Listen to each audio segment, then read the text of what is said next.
Hello everyone, welcome to my channel. आज की video में हम पढ़ने वाले हैं क्लास 11th इंग्लिश की इलेक्टिव बुक वुवन वर्ड्स का 6th ऐसे द स्टोरी। इसके जो ऑथर हैं उनका नाम है E.M. फॉस्टर। E.M. फॉस्टर ने ये ऐसे लिखा था, द स्टोरी नाम का ऐसे है इनका। तो पहले ऑथर के बारे में जानते हैं, चलिए। तो E.M. फॉस्टर 1879 में हुआ था इनका जन्म। तो 1879 में जन्मे और 1970 तक इनका जीवन काल रहा, यानी कि 1970 में इनकी डेथ हो गई।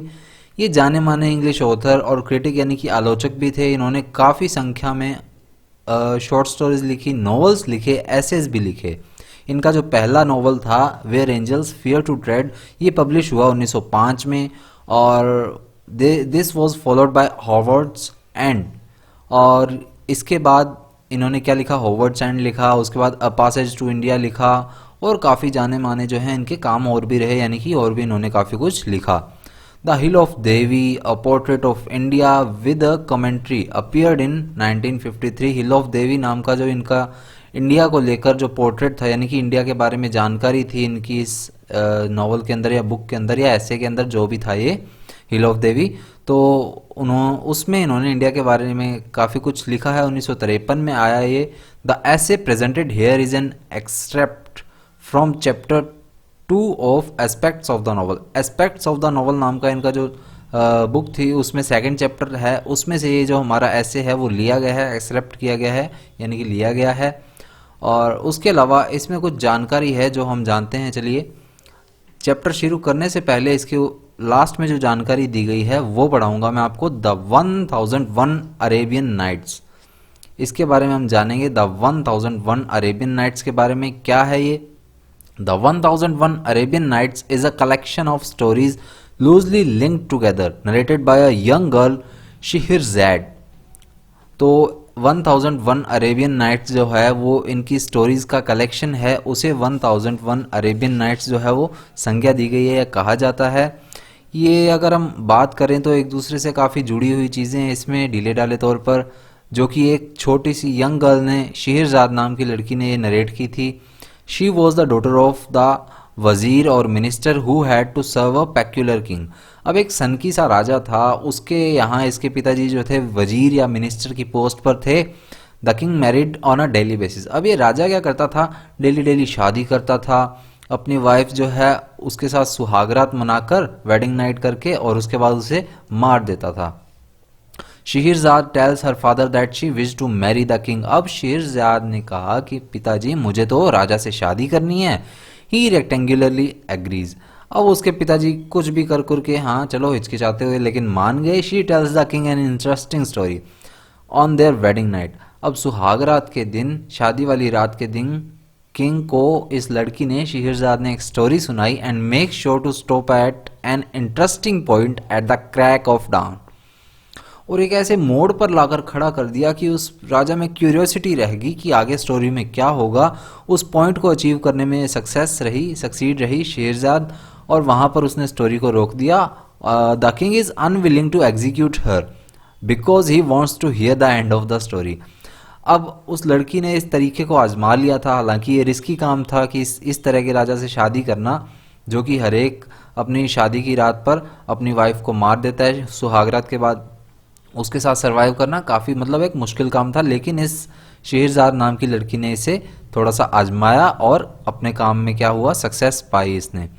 तो इसने क्या किया, फिर राजा को ये चुल मच गई थी कि हाँ स्टोरी में क्या होगा आगे, इसलिए उसने उस लड़की को एग्जीक्यूट नहीं किया, मृत्युदंड नहीं दिया, क्योंकि वो स्टोरी का एंड जानना चाहता था।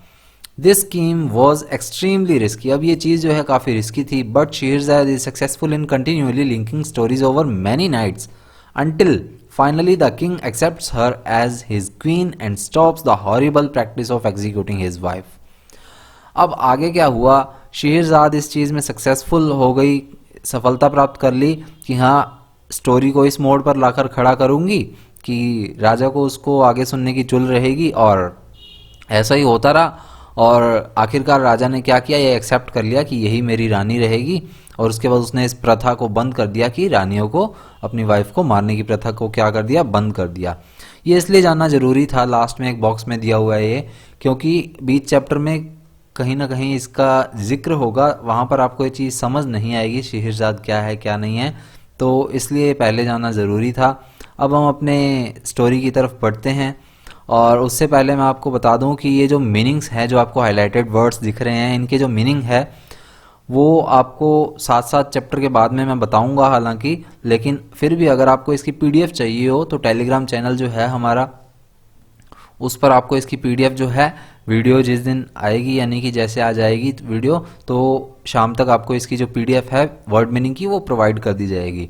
तो टेलीग्राम चैनल है हमारा सॉल्यूशन हब 0001 नाम से जो चैनल है हमारा, उसे सब्सक्राइब कर लीजिएगा और वहीं पर आपको ये जो पीडीएफ है वो अवेलेबल हो जाएगी, सॉल्यूशन हब 0001। डिस्क्रिप्शन में बाय द वे इसका लिंक भी मिल जाएगा, चाहे आपको 11th के बाकी चैप्टर्स की प्लेलिस्ट चाहिए हो या फिर इसके जो मीनिंग टेलीग्राम चैनल का लिंक है वो भी आपको वहीं पर अवेलेबल हो जाएगा डिस्क्रिप्शन बॉक्स में, तो वहाँ पर चेक कर लीजिएगा। तो स्टार्ट करते हैं। The story E.M. फोस्टर्स की का ये ऐसे है जिसका नाम दिया गया है story. We shall all agree that the fundamental aspect of the novel is its storytelling aspect। तो अब हम सभी इस बात से एग्री करते हैं, सभी इस बात पे सहमत होते हैं कि ये एक जो नोवेल होता है उसका जो मेन पॉइंट क्या होता है, वो स्टोरी टेलिंग होती है, उसकी कहानी होती है। But we shall voice our assent in different tones, लेकिन हम अपनी वॉइस को यानी कि हम अपने जो कहानी सुनाने का जो पहलू होता है उसे क्या करते हैं, we shall voice our accent in different tones and it is on the precise tone of voice we employ now that our subsequent conclusions will depend। अब हम क्या करते हैं, कहानी सुनाने का जो मेन पहलू है उसमें हम क्या करते, उपन्यास का जो मुख्य पहलू होता है वो उसका कहानी सुनाने का पहलू होता है। पहली लाइन तो ये रही है हमारी, लेकिन हम अपनी स्वीकृति जो है, उसकी एक्सेप्टेंस जो है वो अलग अलग तरीक़ों से देते हैं, डिफरेंट डिफरेंट टोन्स में देते हैं। And it is on the precise tone of voice we employ, और ये हमारे बोलने के लहजे पर, बोलने के तरीके पर डिपेंड करता है कि ये हमारा जो सुर है, बोलने का तरीका है वो स्पष्ट है, सही है या फिर नहीं है। और इसी पर हमारा जो आगे की जो स्टोरी है वो डिपेंड करती है, हमारा जो निष्कर्ष है, कंक्लूजन जो है वो भी इसी पर डिपेंड करता है। Let us listen to 3 voices. अब ये आगे जो नरेटर है वो 3 बातें बताएगा, 3 वॉइसेस के बारे में बताएगा कि नोवेल को कैसे कैसे कौन कौन बोलता है, जिसमें से तीसरा इसी का ही नंबर होगा। तो ये कहता है कि 3 बातों को सुनिए, 3 आवाज़ों को सुनिए, यानी कि 3 तरीकों को सुनिए जो लोग बोलते हैं इसके बारे में। If you ask one type of man what does a novel do, he will reply placidly, well I don't know, it seems a funny sort of question to ask, a novel is a novel, well I don't know, I suppose it kind of tells a story, so to speak। अब ये आगे क्या कहता है कि जैसे 3 आवाज़ों को आपने सुना, उसमें से पहली आवाज़ पहले बंदे से हमने पूछा कि एक नोवेल करता क्या है, तो वो आगे से सामने से क्या जवाब देता है, वो शांति से ये जवाब देता है कि मुझे नहीं पता, आई don't know, it seems a funny sort of question. ये कोई मजाकिया सा क्वेश्चन लगता है, एक नोवेल है वो नोवेल होता है, इसमें क्या सोचने वाली बात है, बाकी ठीक है, मुझे नहीं पता। I suppose it kind of tails a story, मुझे तो लगता है कि ये कोई कहानी वगैरह ही सुनाता है। सो टू स्पीक, जैसे कि हम बोल देते हैं वैसे ही मैं बोल रहा हूँ कि हाँ ठीक है, ये कहानी सुनाता है। He is quite good tempered and vague and probably driving a motor bus at the same time and paying no more attention to literature than it merits. अब वो एक शांत सा स्वभाव का बंदा होगा, थोड़ा बहुत मतलब थोड़ा बुद्धिहीन सा होगा, लेकिन हाँ लगता है वो मोटर बस भी चलाता होगा, यानी कि बस वगैरह चलाता होगा, और लिटरेचर पर ज़्यादा ध्यान नहीं देता होगा जैसे कि देना चाहिए, इसकी मेरिट्स पर यानी कि साहित्य पर जितना ध्यान देना चाहिए उतना वो देता नहीं होगा, ऐसा लगता है मुझे। Another man whom I visualize as on a golf course। अब ये दूसरा बंदा स्टार्ट हो गया और उस पर ये कहते हैं कि अगला बंदा है, जैसा कि मैं देख पा रहा हूँ या जैसा मुझे लगता है मेरे नज़रिए से, वो एक गोल्फ कोर्स का बंदा है, यानी कि गोल्फ खेलने वाला है। Will be aggressive and brisk. अब वो गोल्फ के मैदान पर मैं उसे देखता हूँ, वो काफ़ी गुस्से वाला है, एग्रेसिव है, और ब्रिस्क है यानी कि तेज तरार है, काफ़ी चालाक है। ही विल रिप्लाई, वो क्या जवाब देगा, what does a novel do, एक नॉवल क्या करता है, why tell a story, of course कहानी सुनाता है, और क्या करता है, and I have no use for it if didn't. और अगर ये कहानी नहीं सुनाता है तो ये मेरे किसी काम का नहीं है। आई लाइक अ स्टोरी, मुझे एक कहानी पसंद है। वेरी बैड टेस्ट, हालांकि मेरा टेस्ट जो है वो बहुत बेकार है मेरे नज़रिए से, on my part, no doubt, इसमें कोई संदेह की बात भी नहीं है। But I like a story, लेकिन हाँ, मुझे एक स्टोरी ही पसंद है। आगे ये जवाब देता है इस बात का। You can take your art, you can take your literature, you can take your music, but give me a good story। आगे ये बंदा कहता है गोल्फ वाला कि चाहे तुम अपना जो कला है, अपनी आर्ट है वो ले जाओ, अपना लिटरेचर साहित्य ले जाओ, म्यूजिक ले जाओ अपना, लेकिन मुझे एक अच्छी स्टोरी दे दो। And I like a story to be a story, और एक स्टोरी को स्टोरी की तरह पढ़ूंगा तो मुझे अच्छा लगेगा। माइंड करने की बात नहीं है। And my wife's the same, और ये कहानी जो है ना मेरी वाइफ की स्टोरी से मिलती जुलती हो तो मजे की बात है, इससे अच्छी कोई बात हो ही नहीं सकती। एंड अ थर्ड मैन, अब ये तीसरे बंदे पर आ गया है। He says in a sort of drooping regretful voice, और वो काफी झुकी हुई धीमी सी आवाज में पश्चाताप करता हुआ बोलता है, yes, oh yes, oh dear yes, the novel tells a story. हाँ हाँ डियर, हाँ, एक नॉवल एक स्टोरी बताता है। I respect and admire the first speaker, जो पहले बंदे ने बोली बात मैं उसकी रिस्पेक्ट करता हूँ, उसे एडमायर करता हूँ, उसकी प्रशंसा करता हूँ। I detest and fear the second, लेकिन जो दूसरा बंदा है मैं उससे दूर भागता हूँ, उससे बचता हूँ, उससे मुझे डर लगता है, फियर लगता है। And the third is my self, और तीसरा बंदा हूँ वो तो मैं खुद ही हूँ। जैसे मैंने आपको स्टार्टिंग में बताया था कि जो नरेटर है जो बता रहा है, थर्ड पर्सन हमारा वही रहेगा इसमें। Yes, oh dear yes, the novel tells a story, की हाँ डियर हाँ, एक नॉवल एक स्टोरी बताता है। That is the fundamental expect without home it could not exist, यही तो इसकी मेन चीज है, यही तो उसका मूल भाग है। अगर नॉवल में स्टोरी नहीं होगी तो और कुछ हो ही नहीं सकता, फिर ये एग्जिस्ट ही नहीं करेगा। That is the highest factor common to all novels, और ये सभी नॉवेल्स में पाई जाने वाली एक चीज है जो कि मतलब हाँ, इसके बिना उपन्यास जो है वो पूरा ही नहीं हो सकता। And I wish that it was not so, ये लाइन देखिए, I wish that it was not so. अगर आप टेंस पढ़ते हैं तो टेंस के बाद आप कंडीशनल सेंटेंस भी पढ़ते होंगे, तो मुझे बताइएगा कि ये कौन से टाइप का कंडीशनल सेंटेंस है, कौन सा टाइप है। And I wish that it was not so, और मैं प्रे करता हूँ, मेरी ऐसी इच्छा है कि ऐसा कुछ भी ना हो। That it could be something different, कुछ इसमें डिफरेंट हो, मेलेडी हो यानी कि म्यूजिक हो, परसेप्शन ऑफ ट्रुथ हो यानी कि सत्य की उसमें अनुभूति हो, नोट दिस लो एटविस्टिक फॉर्म, लेकिन ये छोटे से दर्जे की कोई संज्ञानहीन सी चीज ना हो, जिसमें कोई मतलब कोई ज्ञान भी नहीं है, कुछ भी नहीं है, इस तरह की कोई चीज ना हो तो ज्यादा बेटर है। तो इसके जो मीनिंग है वो देख लीजिए फर्स्ट पेज के, हालांकि इसकी पीडीएफ भी आपको मिल जाएगी, बट देख लीजिए। एसेंट क्या है? एसेंट है एक्सप्रेस अप्रूवल और एग्रीमेंट, हाँ में सिर हिलाना। प्रिसाइज का क्या मीनिंग है? स्पष्ट और सही, क्लियर एंड एक्यूरेट। एम्प्लॉय का क्या मीनिंग है? एम्प्लॉय है मेक यूज ऑफ, किसी चीज का यूज करना। प्लेसिडली, शांत भाव से, कामली। वैज का क्या मीनिंग है? वॉक का क्या मीनिंग है? अनिश्चित या अस्पष्ट, जिसे आप अनसर्टेन, इनडेफिनिट या फिर अनक्लियर भी कह देते हैं। ब्रिस्क का क्या मीनिंग है? एक्टिव एंड एनर्जेटिक, तेज तर्रार, जिसे मैंने आपको बताया। और उसके बाद मीनिंग है हमारा ड्रूपिंग। ड्रूपिंग का क्या मीनिंग है? नीचे झुकती हुई, बेंडिंग और हैंगिंग डाउन। डिटेस्ट का क्या मीनिंग है? डिसलाइक इंटेंसली, अबोर या हेट, किसी चीज को नफरत करना, नापसंद करना, दूर भागना उस चीज से। फंडामेंटल एस्पेक्ट, मूल भाग, मेन पार्ट जिसे आप कहते हैं। एटविस्टिक क्या है? रिलेटिंग टू और characterised by reversion to something ancient और एंसेस्ट्रल, जो पौराणिक संज्ञानहीन चीजें होती हैं जिसका हमारा कोई यूज नहीं है। Ancient, old, very old, age old, timeless, dateless, archaic, यानी कि जो काफ़ी पुरानी हैं, जिनका कोई समय का कुछ पता नहीं है, डेट का कुछ पता नहीं है, ना हमारे कोई यूज़ की हैं, उन चीज़ों के बारे में रिलेट करता हुआ संज्ञानहीन कहते हैं इसको हिंदी में। एटविस्टिक या फिर आर्केइक भी कहा जाता है, हम लिटरेचर में आर्केइक ज़्यादा यूज़ करते हैं वर्ड इसके बारे में। चलिए आगे बढ़ते हैं हमारी स्टोरी में।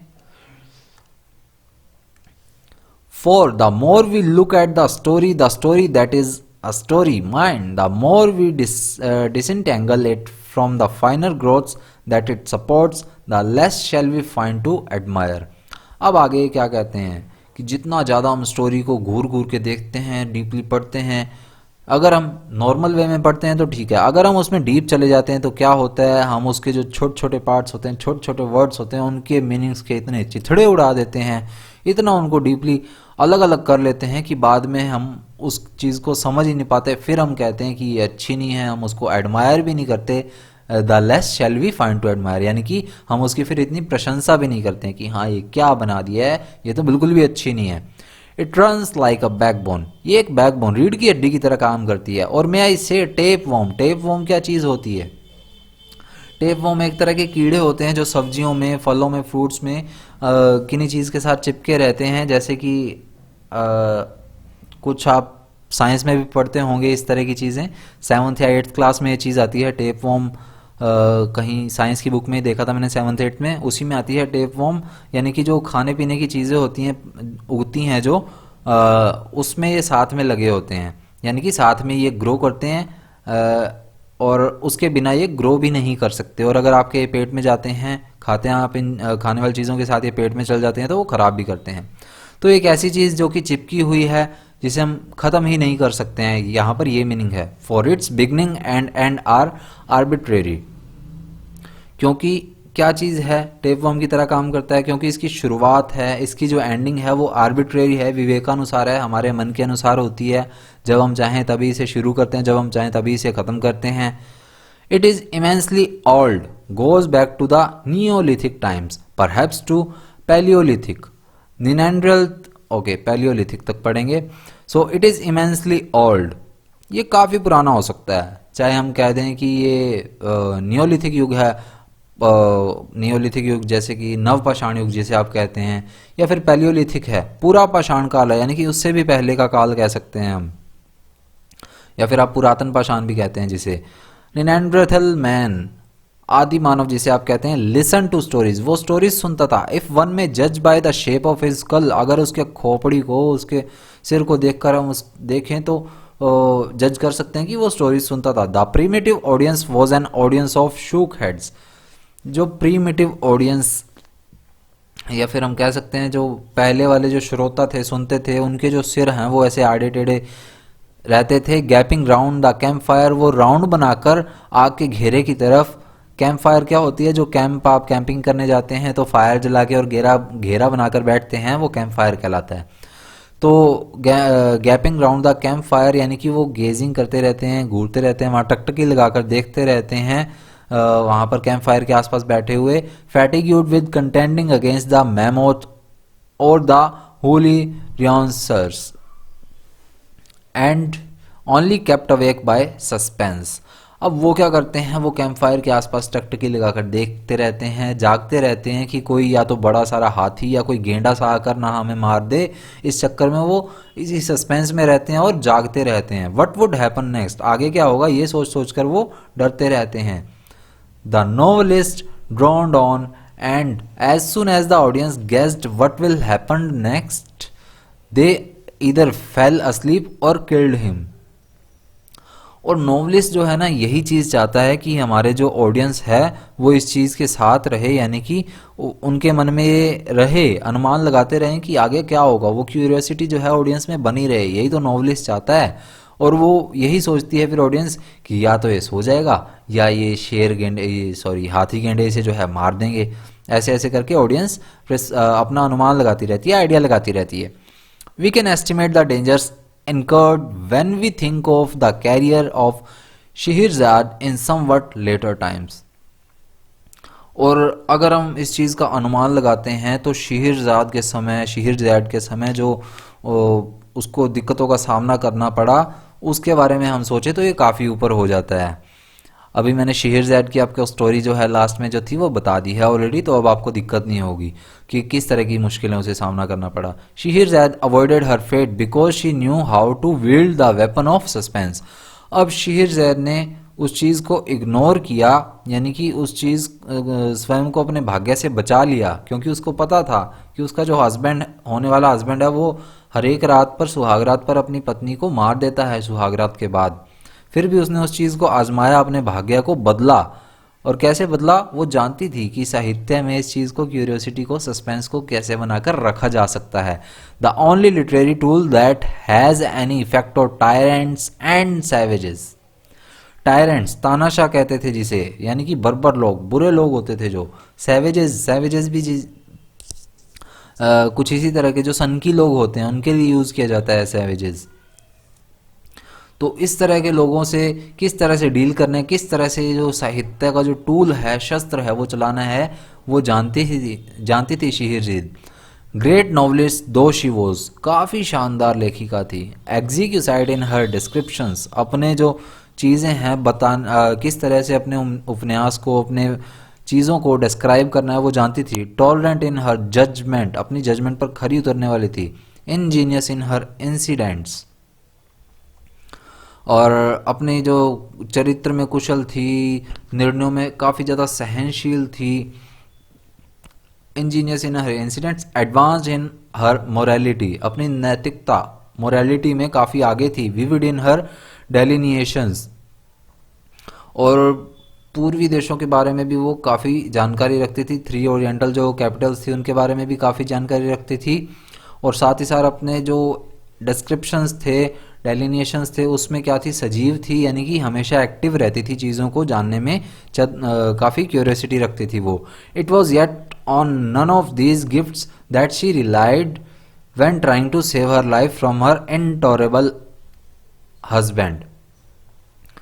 लेकिन ये सारी चीज़ें उसमें ज़्यादा काम नहीं आई कि वो कितनी ज़्यादा विशिष्ट थी, कितनी अपने निर्णयों में काफ़ी ज़्यादा सहनशील थी, कितनी वो एक्टिव थी, कुशल थी, कितनी वो नैतिकता में आगे थी, कितने अपने विवरणों में सजीव थी, कितनी ही चाहे वो पूर्वी राज्यों की जानकारी रखती थी, पूर्वी देशों की, लेकिन ये सारी चीज़ें उसके काम नहीं आनी थी अपने इनटोरेबल हस्बैंड से बचने के लिए, यानी कि अपने मौत से बचने के लिए। उसका तो एक ही चीज़ काम आया, उसका शस्त्र काम आया था, जो कि लिटरेचर का था। दे वर बट इंसिडेंशियल, ये सारी चीज़ें तो मानो जैसे कि आकस्मिक ही थी कि किस्मत ने उसका साथ दे दिया। She only survived because she manage to keep the king wondering what would happen next. अब वो किस लिए बच गई इसलिए क्योंकि वो जानती थी कि किस तरह से अपनी पत्नी को, अपने पति को उलझा के रख सकती हूँ मैं, और कहानी में क्यूरियोसिटी बनाकर रख सकती हूँ। Each time she saw the sun rising she stopped in the middle of a sentence. अब ये क्या बात कर रही है सनराइजिंग की, कि रात को वो स्टोरी सुनाती थी अपने हस्बैंड को, और जैसे ही सूर्य उगने लगता था वो स्टोरी सुनाना बीच में बंद कर देती थी, चाहे सेंटेंस का मिडल पार्ट ही क्यों ना चल रहा हो, वहीं पे रुक जाती थी। एंड लेफ्ट हिम गेपिंग, और वो उसका हस्बैंड जो है वो घूरता ही रह जाता था फिर उसे। At this moment Shahrzad saw the morning appearing and discrete was silent, और इसी क्षण शहरजाद जैसे ही प्रातः होते देखती थी, सुबह का टाइम होते देखती थी, एकदम से शांत हो जाती थी, बिल्कुल सन्नाटा।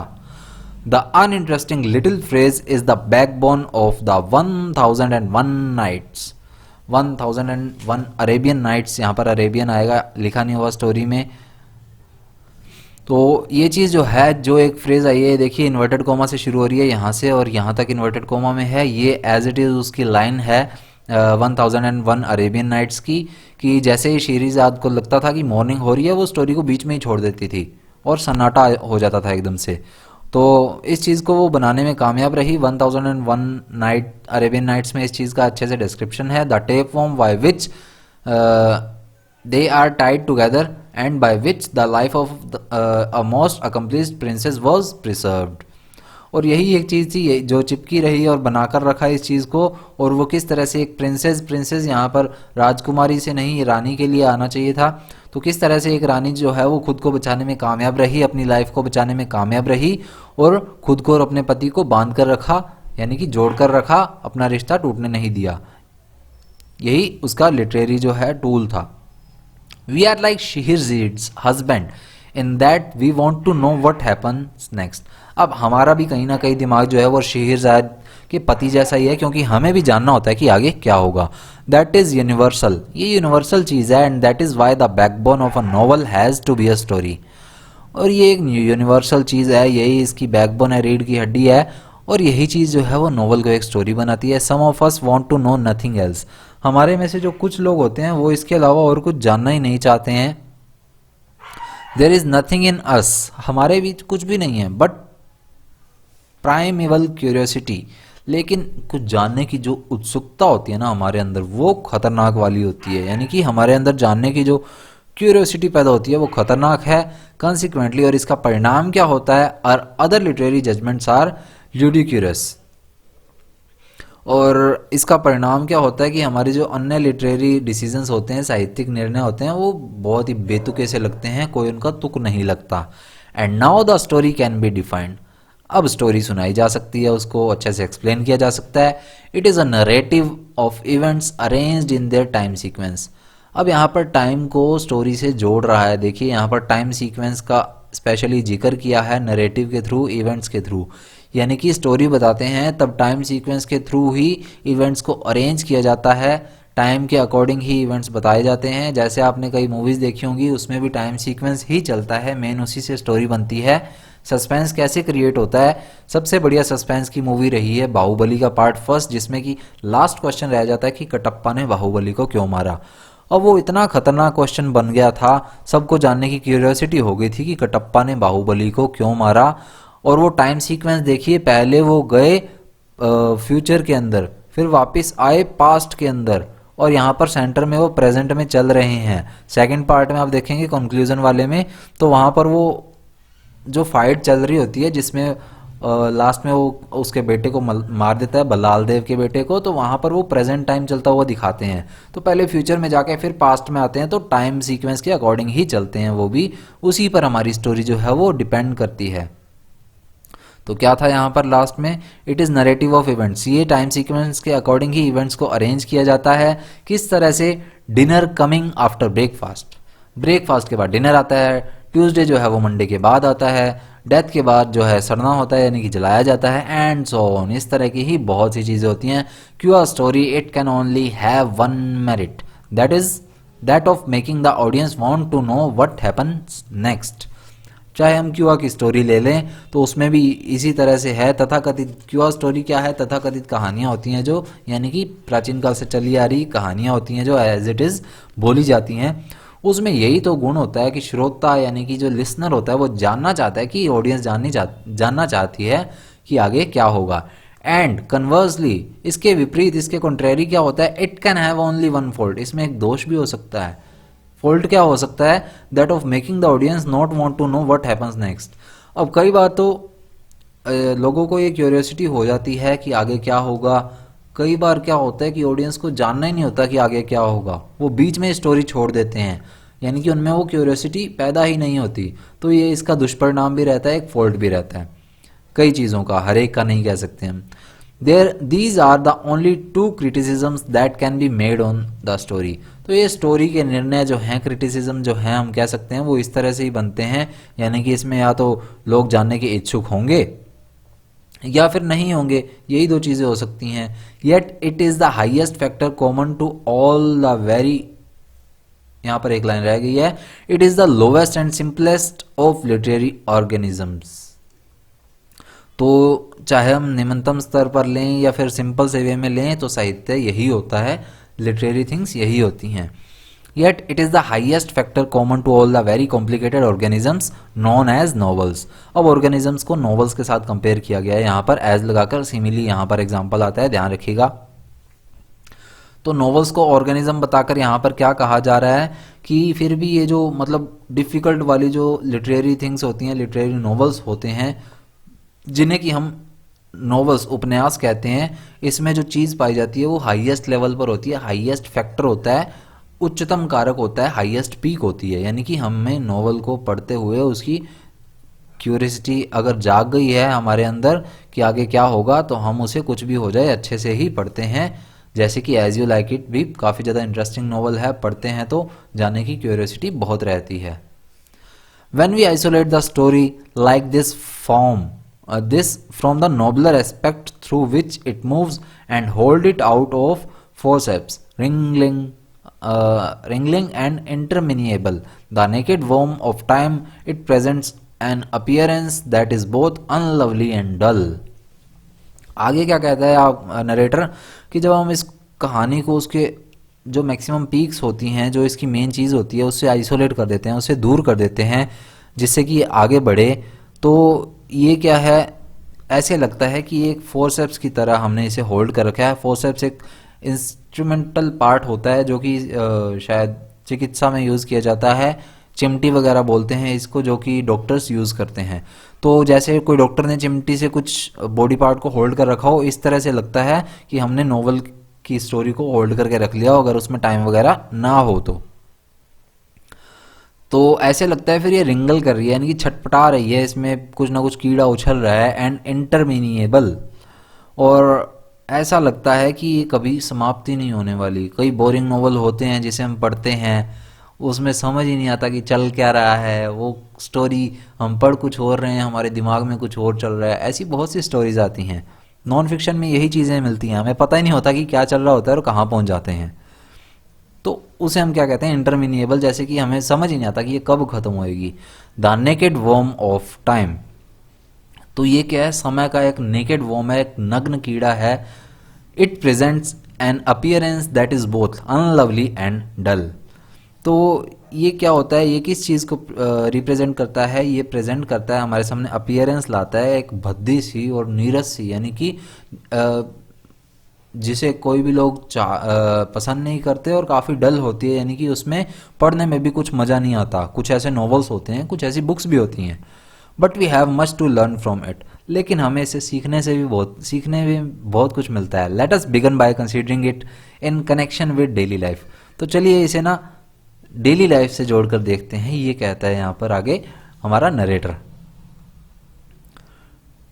So daily life is also full of the time sense. अब हमारा जो दैनिक जीवन है वो भी समय के साथ साथ ही समय की समझ से ही चलता है। We think one event occurs after और बिफोर अनदर। हम सोचते हैं कि कोई चीज़ या तो किसी चीज़ से पहले होगी या फिर बाद में होगी। The thought is often in our minds, ज़्यादातर हमारे दिमाग में यही चलता है। And much of our talk and action proceeds from that assumption, और इसी पूर्व धारणा से, इसी अजम्पशन से हम चलते रहते हैं। यही सोच हमारे दिमाग में हर एक टाइम रहती है। Much of our talk and action but not at all. हालांकि 90% चीज़ें जो होती हैं इसी पर चलती हैं, लेकिन सारी चीज़ें नहीं ऐसे होती। There seem something else in life besides time. समय से परे भी लाइफ में कुछ और चल रहा होता है। समथिंग विच में कन्वीनियंटली बी कॉल्ड वैल्यू, और उस चीज़ को हम क्या कहते हैं, उस चीज़ को हम रिप्रेजेंट करते हैं मूल्य के नाम से, वैल्यू के नाम से।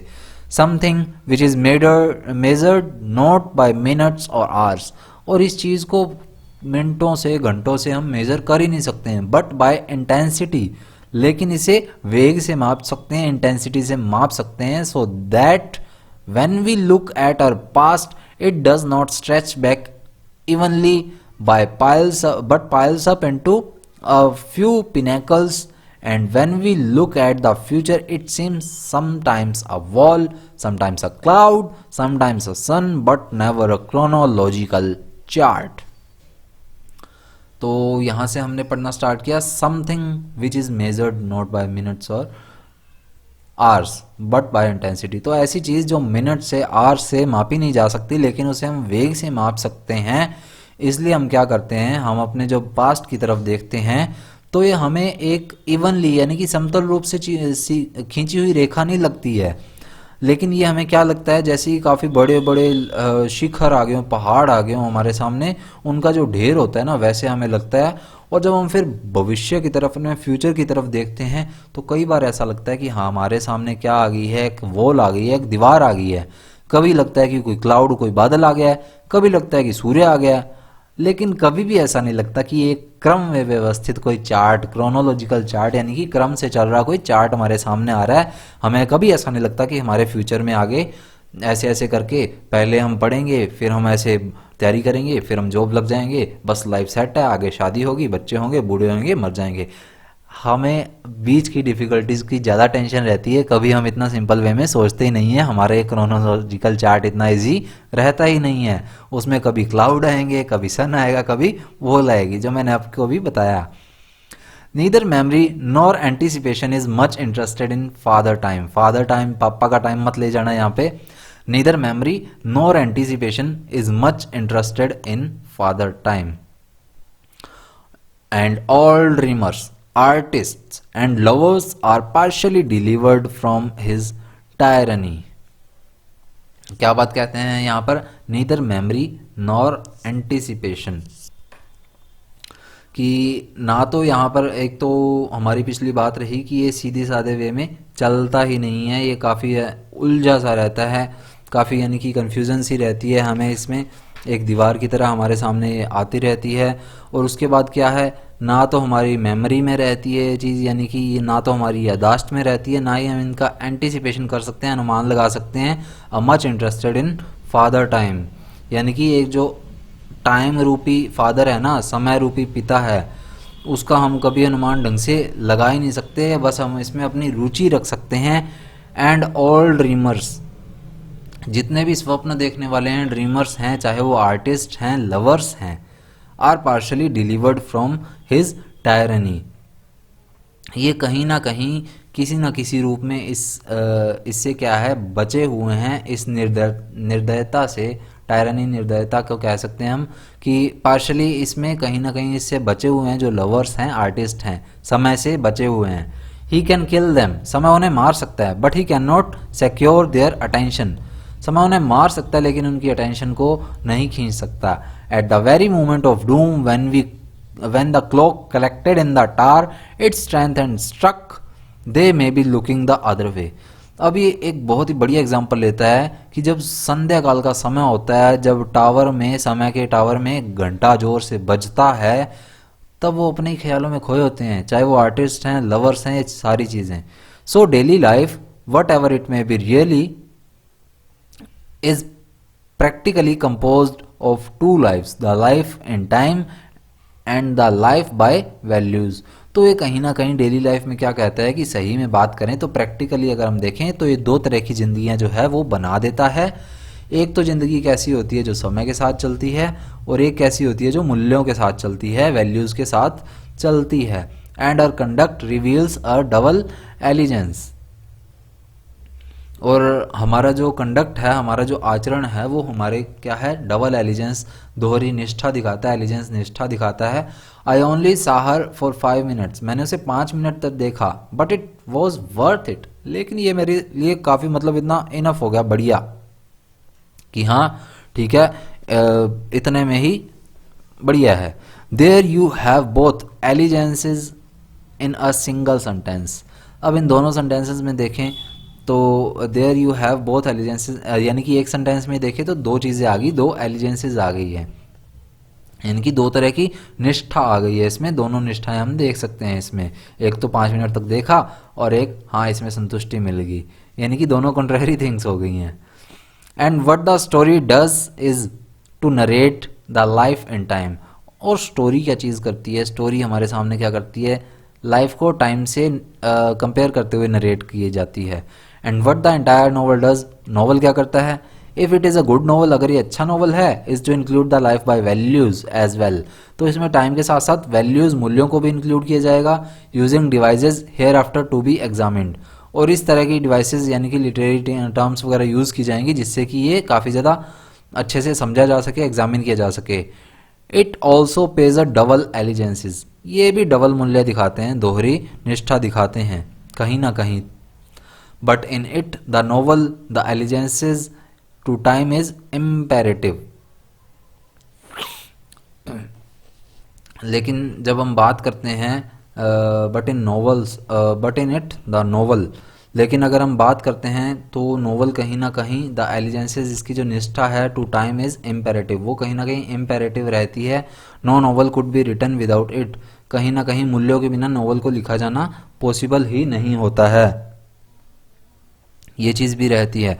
Where as in daily life, अगर हम डेली लाइफ की बात करते हैं the allegiance may not be necessary, तो डेली लाइफ में तो एलिजेंस जो है, मूल्य जो हैं वो इतने नेसेसरी नहीं रहते हैं, सॉरी निष्ठा जो है इतनी नेसेसरीज नहीं रहती हैं।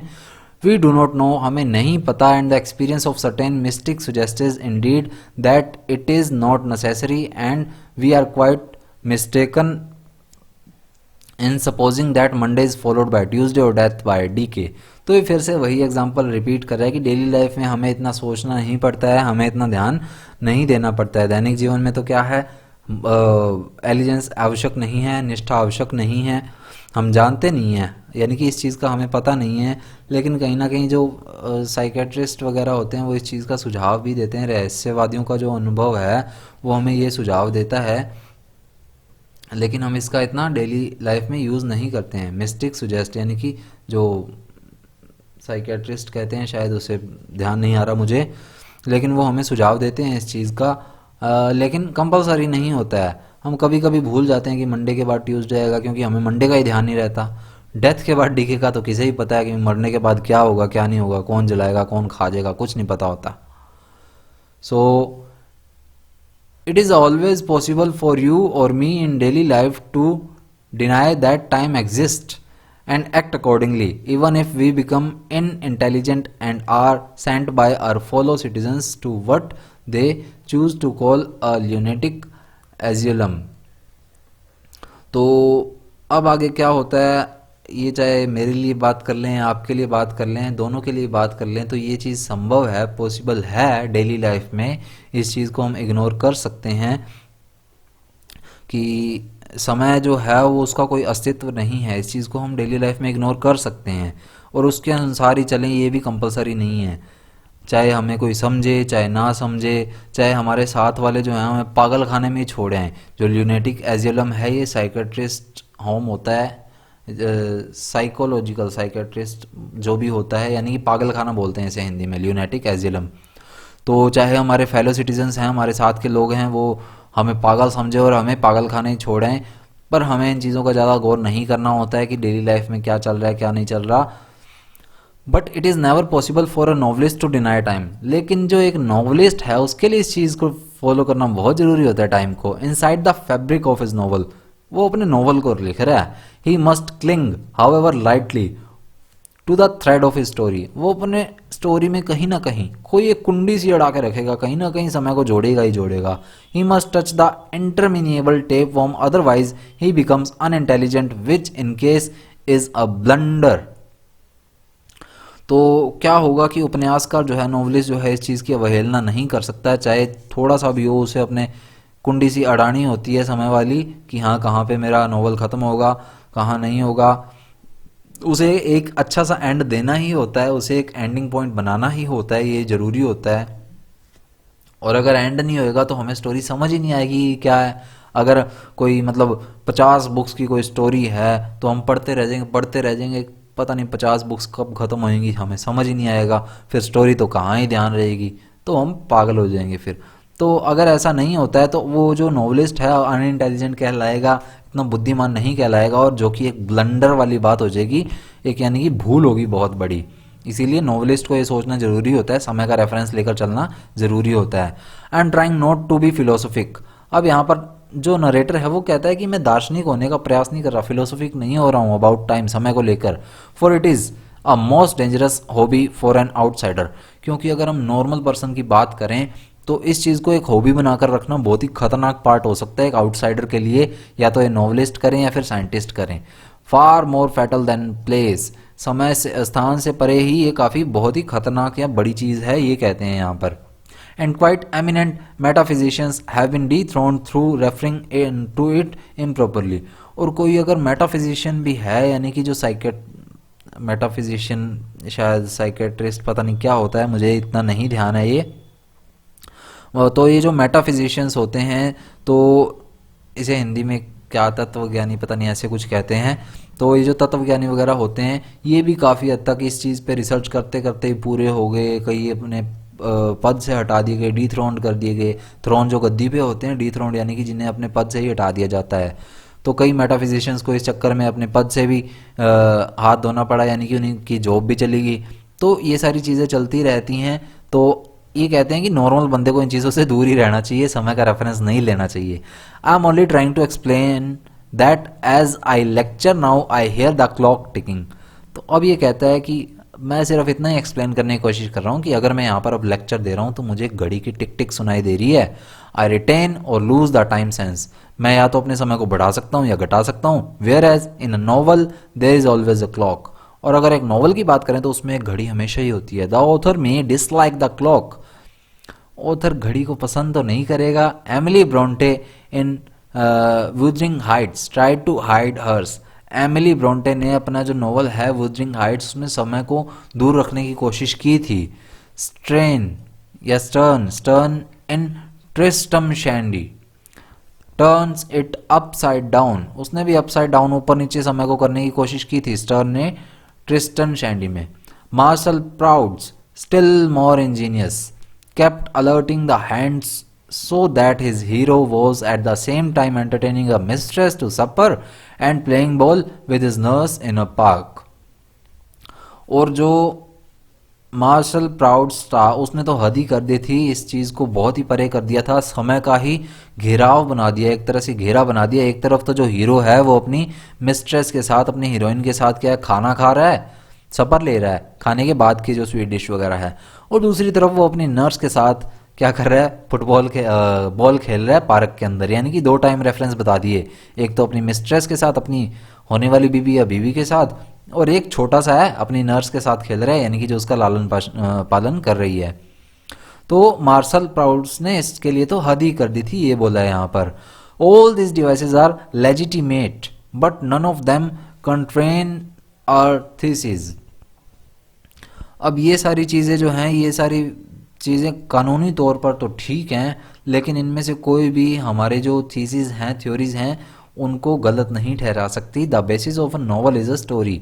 तो कंक्लूजन क्या है कि एक नॉवल का जो बेस है वो एक स्टोरी ही रहेगी। And a story is narrative of events in time sequence. और एक स्टोरी जो है वो उपन्यासकार के अकॉर्डिंग, नरेटर के अकॉर्डिंग टाइम सीक्वेंस के इवेंट्स में ही चलेगी, यानी कि उसे टाइम फॉलो ही करना पड़ेगा। अब आगे एक रेफरेंस आता है from aspects of the novel. एक नोट है एस्पेक्ट्स ऑफ द नोवेल्स में से। These are some lectures, the Clark lectures, Clark के लेक्चर्स हैं ये, which were delivered under the auspicious of Trinity College Cambridge in the spring of 1927 1927। तो ये कुछ लेक्चर्स हैं जो कि ट्रिनिटी कॉलेज कैम्ब्रिज की सहायता से डिलीवर किए गए थे 1927 के स्प्रिंग सीजन में, जो कि क्लार्क के लेक्चर्स हैं, ऑस्पिशियस यानी कि सहायता से। दे वर इनफॉर्मल, वो इनफॉर्मल थे, इंडीड टॉकेटिव, काफ़ी बातूनी थे वो लेक्चर्स, यानी कि काफ़ी बोला गया है उनमें। In their tone and it seemed safer when presenting them in book form, not to mitigate the talk in case nothing should be left at all. और अगर हम इस चीज़ पर जाएं तो ये एक तो इनफॉर्मल थे, काफ़ी बातूनी थे। इसकी टोन पर जाएं तो काफ़ी सेफर थी, काफ़ी सेफर लग रही थी इसकी ट्यून जब इसे प्रेजेंट किया जा रहा था। एक बुक फॉर्म में प्रेजेंट किया गया, not to mitigate the talk, ताकि इसकी जो बातें हैं वो काफ़ी हद तक ज़्यादा मतलब ऐसे गंभीरता से ना ली जाएं, इन case nothing should be left at all, और कुछ भी ना बचे। अब आगे वर्ड्स यूज़ किए हैं, words such as I, you, one, we, curiously enough, so to speak, only imagine, and of course will consequently occur on every page। Words होते हैं जो I, you, one, we, curiously enough, जैसे curiously enough यानी कि काफ़ी उत्सुकतापूर्वक, सो to speak अगर ऐसा बोला जाए तो, ओनली इमेजिन कल्पना की जाए, ऑफ कोर्स हाँ सही रूप से, या फिर कह सकते हैं कि क्यों नहीं वाला मीनिंग देता है। अगर इनका परिणाम देखें तो हर एक पेज पर ये वर्ड देखने को हमें मिलते हैं mostly. And will rightly distress the sensitive reader. और जो सेंसिटिव रीडर होते हैं, जो मतलब इस गंभीर जो होते हैं, पढ़ने वाले जो होते हैं, जो इनको ज़्यादा अधिक महत्व देते हैं, पढ़ने वाले जो संवेदनशील लोग होते हैं, उन्हें ये काफ़ी हद तक निराश करेंगी ये चीज़ें, यानी कि वो बार बार पढ़ के बोर होंगे। But he is asked to remember that if these words were removed, लेकिन अगर दूसरे पहलू से देखा जाए तो अगर इन वर्ड्स को रिमूव कर दें, others perhaps more distinguished might escape through the orifices, orifices छिद्र होते हैं, they left and that since the novel is itself often colloquial, it may possibly withhold some of its secrets from the graver and grander streams of criticism and may reveal them to backwaters and shallows। तो कहते हैं कि अगर इस तरह के words को remove कर दें तो इसका जो मीनिंग है वो कुछ बचेगा ही नहीं, काफ़ी ज़्यादा इसके मतलब वो इतना महत्व ही नहीं रहेगा। वो छोटे छोटे ओरिफाइसेस से, छोटे छोटे छिद्रों से वो भी जो बचे खुचे वर्ड्स हैं वो भी निकल जाएंगे, नोवेल का कुछ अस्तित्व ही नहीं रहेगा। और जो नॉवलिस्ट होता है वो खुद में, नोवेल जो होता है वो खुद में क्या होता है, कोलिक्वियल होता है, काफ़ी अनौपचारिक होता है। It may possibly withhold some of its secrets from the graver. और वो शायद बड़े बड़े आलोचकों से कुछ रहस्य दबा के भी रखे वो novel, and grander streams of criticism and may reveal them to backwaters and shallows. और जो रहस्य उसने दबा रखे हैं, जो विचार उसने दबा रखे हैं, वो नए विचार जो हैं, वो खोखले से विचार जो हैं, वो कुछ अनजान लोगों के सामने ही वो सामने आए, ऐसा भी तो हो सकता है। तो ज़रूरी नहीं है कि सारे वर्ड्स रिमूव कर दें तो अच्छा रहेगा।